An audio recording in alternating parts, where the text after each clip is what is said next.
అధికారంలోకి వచ్చాక సమ్మెలు బందులు ఎక్కువ అయ్యాయని సిపిఎం మాజీ ఎమ్మెల్యే జూలకంటి రంగారెడ్డి ఆరోపించారు.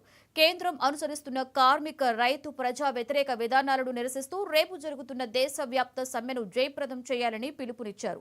ఈ మేరకు సూర్యాపేట జిల్లా హుజూర్ నగర్లో సిపిఎం ఆధ్వర్యంలో భారీ ర్యాలీ నిర్వహించారు. రాష్ట్రంలో ఉన్న కాంగ్రెస్ ప్రభుత్వం కూడా 8 గంటల నుండి 10 గంటల వరకు పనిచేయాలని జీవో విడుదల చేయడం దురదృష్టకరమన్నారు. తమ యొక్క నిరసన 9వ తారీఖు పాల్గొని తెలియజేయాలని చెప్పి ప్రతి ఒక్కరిని విజ్ఞప్తి చేస్తాం.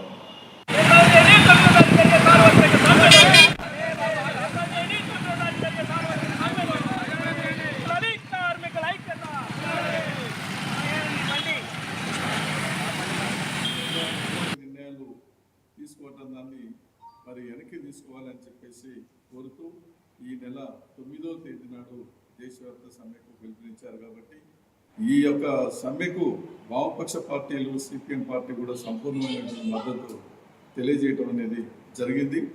ఇది ఒక కార్మికులు రైతులకు సంబంధించిన సమస్య కాదు. ఇది సకల జనులు 100కి 80-90% మంది మరి ఇబ్బంది పడేటువంటి విధానాలు మోడీ ప్రభుత్వం తీసుకుంటుంది. కాబట్టి చిన్న మధ్యతరగతి వ్యాపారస్తులు కానీ, తర్వాత కంపెనీల యజమానులు కానీ, ప్రభుత్వ ఉద్యోగస్తులు కానీ, రైతు కూలీలు, మహిళలు, వారు మీరనేది కాదు, సకల జనులు అందరి సమస్య ఉంది. కాబట్టి మరి ఈ సమ్మెని జయప్రదం చేయడానికి ఆ సమ్మెలో పాల్గొని తమ యొక్క నిరసన వ్యక్తం చేస్తూ ఒక చెంపపెట్టుగా మోడీ ప్రభుత్వానికి ఉండే విధంగా సమ్మె జయప్రదం చేయడానికి అందరూ ముందుకొచ్చి పాల్గొనాలని చెప్పేసి విజ్ఞప్తి చేస్తాం.